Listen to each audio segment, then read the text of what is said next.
And we're back for another interior cleaning video. This is on a 2015 Chevy Suburban.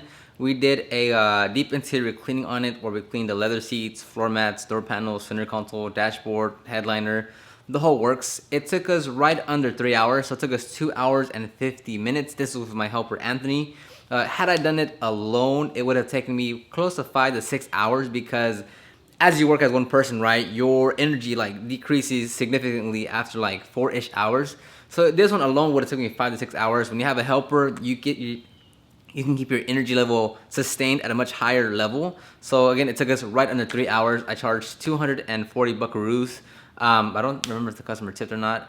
Very happy with the results. And one thing I wanted to point out, which I'll talk about in the video, is that before I start any detail, whether it's interior or exterior, I ask the customer, what's the one thing that you want to point out before we get started, right? Like I know we're here for paint correction, for wash and wax, for engine cleaning, for an interior cleaning, but is there something that you want to point out specifically that's on your mind? Because when someone does call you out, they have something in their mind of like the main reason why they're calling you out. Yes, the car is dirty, right? Yes, the interior is dirty. Yes, the exterior paint is messed up. But like, what's the one thing that really just like, you know, was that pain point that made you call someone to solve the problem?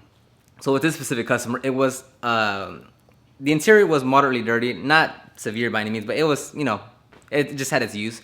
So the main thing he kept on saying is there was water leaked into the headliner and it formed a stain, and that was his main thing that he was concerned about. Even after we completed the detail, I showed him everything else in the interior, but he kept on going back to like, oh, but how's the headliner? So one thing is, before you get started on a detail, just ask, hey, is there just one specific thing you want to point out that you want to make sure I address? Because you can do everything right on that detail, but then if you don't address the one thing that was really getting at them the entire time, they're not going to be as satisfied.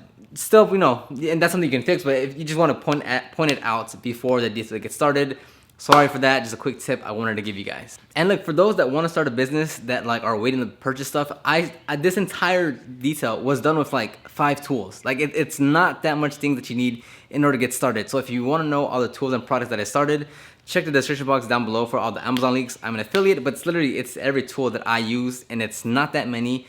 And if you want to start a business and you're wondering what services you should offer and what's included, just check this guide as well in the description box down below. It has the how long it's going to take, what you can charge, the details. So just check for those resources down in the description box down below. That's getting kind of annoying. And let's get into this video.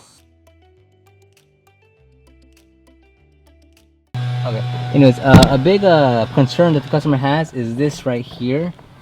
He left the sunroof open and water seeped in, so he's really concerned about this. And he told me like 5 times, like, my main concern is the sunroof. Like, he said like this, there, that, but my main concern is gonna be the sunroof. So we're gonna make sure that that gets tidied up, and that's the first thing I'm gonna work on since that's such a main concern of his. That's what I'll be touching up first. Anyway, so I'm gonna keep that there just to block the sun a little longer until I get to the actual windshield. So that's actually cool they have that, just so it's not as hot in here. Anyway, so let's look at the back side. Let me up this up. So the back side, I can tell right off the bat, it's not that bad. They're still gonna scrub down, of course, but not as bad or as used as, let's say, these 2 seats here.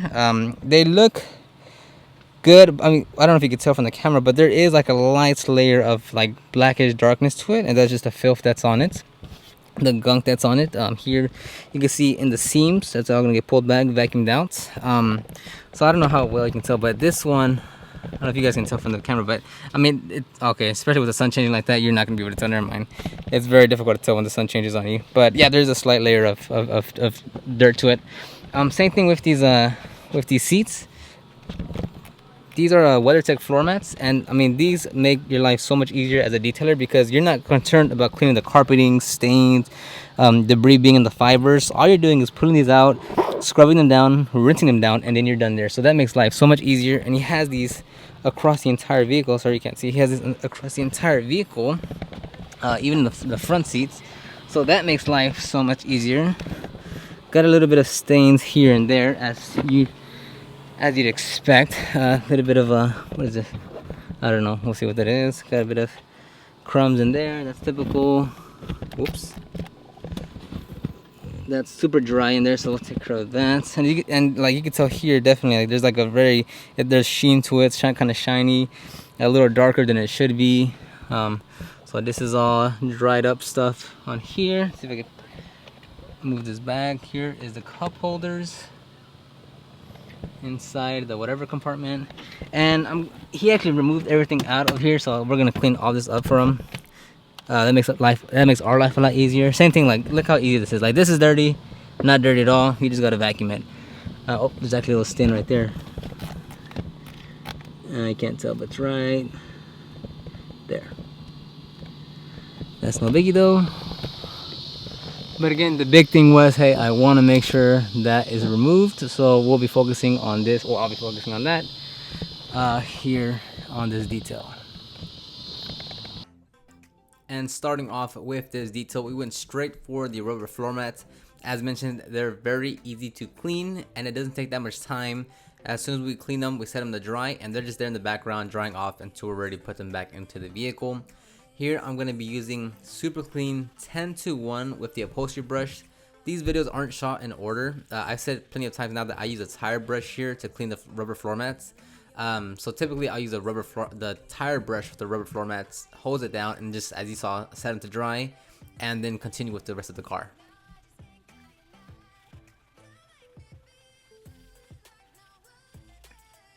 And you can see there's a lot of sun coming in and out, so that's pretty much the entire video, where some shots are going to be super dark, some shots are going to be really bright, just because there's clouds covering up the sun throughout the detail.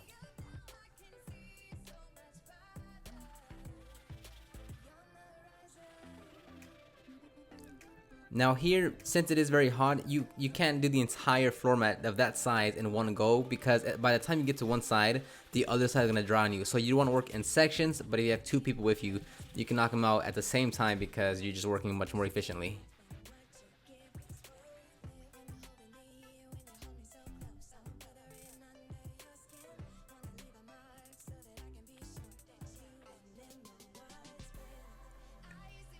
So take into consideration the weather. If it's really hot, then don't try to go for the entire section. Break it off into however many sections that you can to manage the temperature. That way it doesn't dry off, it doesn't dry out on the material that you're working on.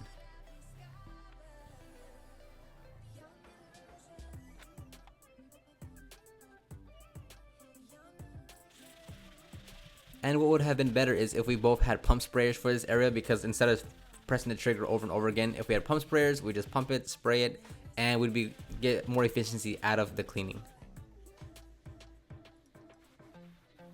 And this is why it's so helpful to have someone with you, because you can cut down the time quicker, help each other out, and just the detail overall becomes so much easier when there's two people working on the same vehicle.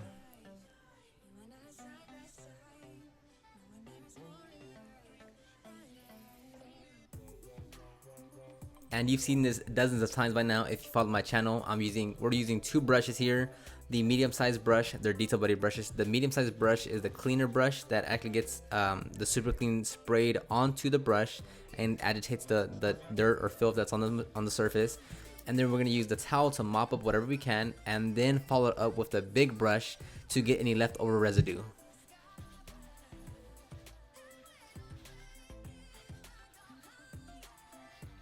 And let's give it up to Anthony, my helper here. His main goal is actually to be a pilot, a helicopter pilot for the Army. So if any of you guys want to help him out to do that, that'd be cool. But he's also a really good worker when it comes to detailing.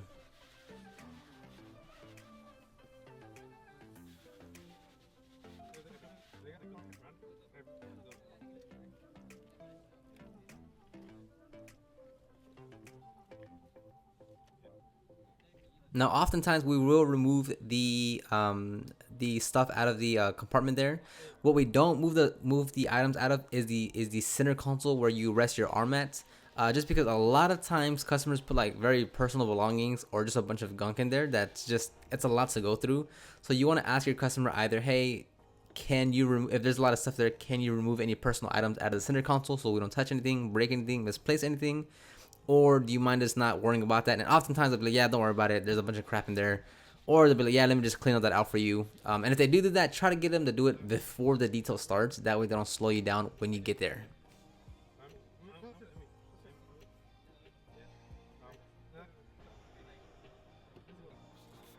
All right, now it's my turn to shine, and moving back to the rear section of the vehicle. It actually wasn't that dirty, so I could have just gone with the spraying the interior surfaces down and then just wiping everything down. But just because I wanted to give it a bit more of a thorough cleaning, I did agitate some areas with a brush, but definitely just a simple wipe down, as you see here, was just as effective. And yeah, look how, as you can tell, like my entire shirt is covered in sweat, which is why I don't wear. I always wear pants, because if I don't wear pants, and I've said this before, if I don't wear pants, my sweat is literally just getting tracked across the entire interior, and wearing jeans just helps manage that a bit more, because literally my entire shirt and a big portion of my pants are just in sweat. And going back to Anthony, he's then moved on forward to the center console area, and we're working simultaneously, but obviously I'm switching cameras here and there, so he wasn't advancing, he was working on something else, so he wasn't just there the entire time. I'm trying to switch between us two, so it doesn't get, so we both get some TV time. Same method as we're cleaning the center console as we do with the vents. 2 brushes, lightly spray into the medium-sized brush, agitate, mop it up with a towel, and then come back with the big brush to get any leftover residue.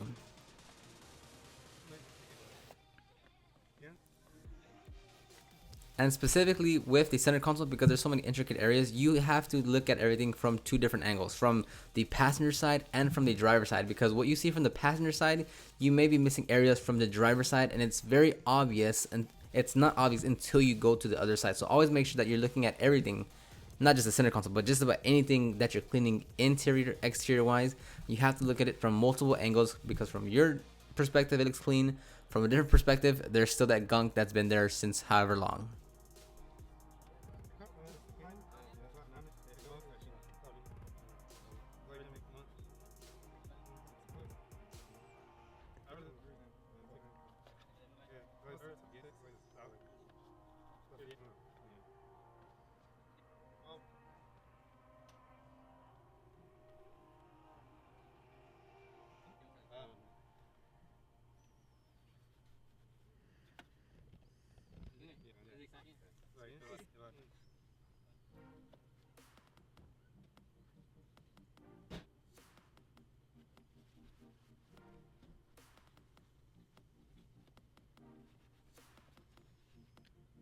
And 9 out of 10 times I never use a steamer on the center console, or just about at this time at any point. I always just use brushes and APC. I don't really use a steamer anymore to clean out the interiors, specifically not the center consoles or any of that area. Alright, and finally moving forward to the seats. As mentioned, you couldn't really tell in the video, but they were very dirty, and I think you're able to tell the difference here quite well of taking off that dirt, as you just saw.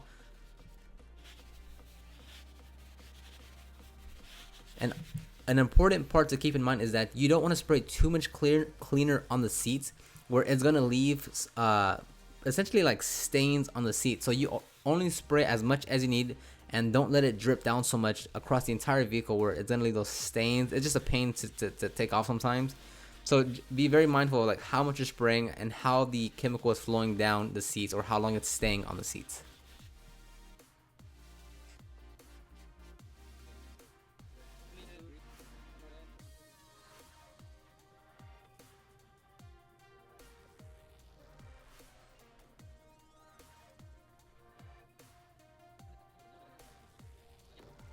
Now the third row, the third row that we cleaned, I just wiped them down because they weren't dirty at all.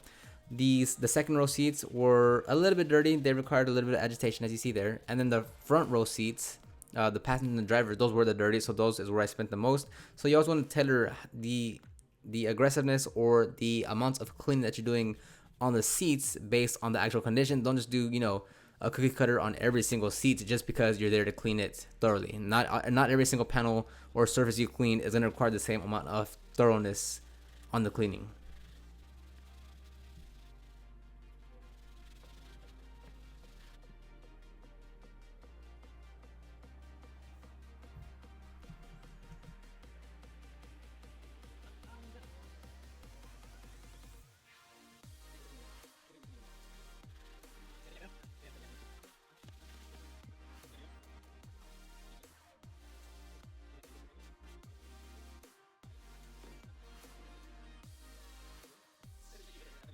Now moving on to the door panels. Like I mentioned earlier in the video, you have to keep in mind the weather. The door panel at this point was actually pretty hot, so I told Anthony to not do everything at once, to break it down into sections. Now, if I was doing it, I would do everything in a much larger section just because I have the experience. But for starters, when it's hot and you're just don't have that much experience, do not try to do an entire panel or huge sections when the surface is hot, because it's going to dry out. So it's better to take a bit more time, breaking it off into sections, be more conscious of the work that you're doing at hand in that small section, get that done, and then move forward. It's gonna take a bit longer, but it's gonna turn out better instead of you like trying to rush everything so it doesn't dry. If it does dries, you gotta clean that panel again. So just work in sections. And yes, again, we're following the 2-brush method here with literally agitation, mop it up, and use the bigger brush to get any leftover residue inside the seams and to get the dust out of any other areas that needs it.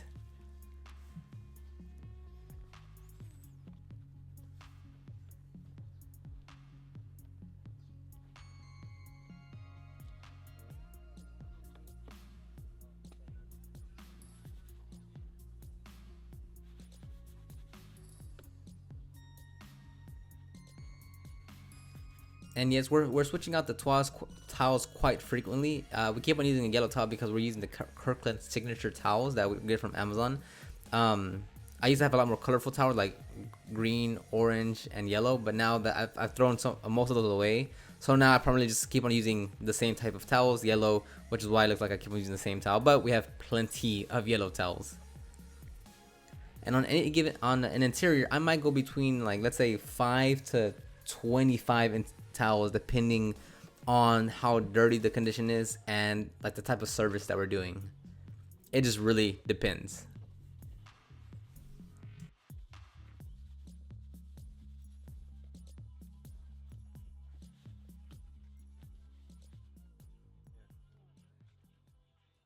Okay, so now I'm gonna touch up this stain here. I already did a test spot on this side. As you can tell, it's, well, not here, but a little bit more to the side here because I wanted to make sure you guys saw everything. But here, this side is pretty much cleaned up. So all I'm going to use is, I have my Super Clean 10-to-1 in that bottle. I already spread it onto this towel.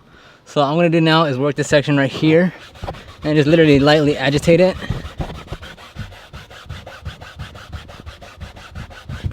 Mop it up and inspect. Just a little ring right there. So if needed, just to get a little bit more cleaning power, I'll spray directly onto the headliner. Get a brush and start agitating very lightly. I'm not putting that much pressure on the headliner itself. I mean, I'm almost just holding the brush on the actual headliner itself. I'm not really putting too much down pressure on it. Then come back up, wipe it down.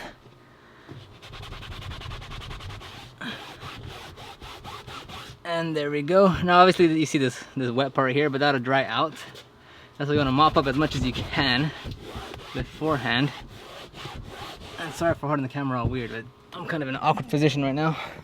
So I repeat the process. I spread it super clean into my towel. I'm gonna work that edge right here. See if it's gonna come and pull it off. It lightly took it off, but you can still see it. So now I'm gonna lightly spray APC on there. It's not much. Grab the brush again and lightly agitate it.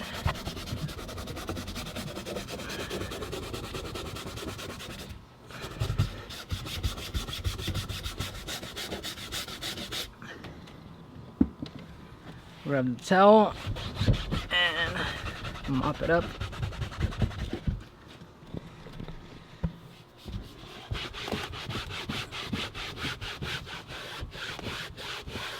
And there we go. Again, you can lightly see the where the cleaner's at, but it's not too wet by any means. So now I'm gonna finish this up. I'll be back in a second. You can see there again, there's little, it's still a little, I mean, very lightly damp due to me spraying the APC on there, but other than that, it's basically almost dry to the touch, but very lightly, so you can't really see you see the very outline of where I sprayed, but it's not that wet, or it's not wet, it's just lightly damped. But the ring of where the water seat then is now gone, and once it dries, it'll just look just like normal and new. So that's how to clean up a headliner stain. Alright kids, and we're all done here. Here is the trunk space, the cargo area, whatever you want to call it. Wiped down, underneath was vacuumed, this here was vacuumed. All this was wiped down, as you saw earlier in the video. That's all wiped down. He had a few places that he was very adamant about the headliner, so there's like some blemishes like around there and there and there. That was all taken care of. These were all scrubbed down, agitated. So were both the screens were brought down, wiped down, and cleaned just like glass. And speaking of glass, that's clean, that's clean. This is clean, that's cleaned. Let's walk over here, and the door jambs were touched up here, so all the door jambs are looking spiffy. Here is the condition of the leather. I'm not gonna hop in there because it's already all clean and don't want to put any footprints on it or anything, but that's the interior, nice and wiped down. Again, it was at the rubber floor mats were agitated. And that was nice and scrubbed down. Again, cleaned all the edges here. There's actually some, I think some right, isn't? I don't know. Well, I'll check that after I stop recording. And again, look here, clean these out, clean the door panels as you saw earlier in the video, wiped everything down. Again, door panels, door jambs looking good. All this was brought in, this was all clean, this was all moved around and we cleaned underneath it. Vents are nice and clean, seats again, nice and clean. Open this up, that's nice and clean. Inside here, right here, this is all clean. And that's just what we found. Windows glass cleaned up, touched up. Inside here is all cleaned up. Trim right there is cleaned up. And then we wiped this down as well to make it nice and shiny, or at least not dirty. Here's the where the stain was at again. Again, it's not there. It's completely dry at this point. It's not really there. I cleaned up a few blemishes here and there. These are nice. These are wiped down and such. A pillars, B pillars, C pillars were wiped down. All this nice and clean. Yeah, so overall, this took exactly just under like maybe 2 hours and 50 minutes for us to complete from start to finish. So yeah, leather seats all cleaned, obviously. Door panels all cleaned. So that's it. Again, now it's just time to call the customer over, accept payment, schedule his next vehicle, and we're all set to go. And that wraps up the detail. Hopefully you've enjoyed this video. If you have any questions, comments, concerns, feedback on anything related to detailing or starting a business, just leave a comment down below. I'll get back to you as soon as I can. For the tools and products that I used and to download that resource, check the description box down below, and I will see you on the next one. Don't know what that was. Okay.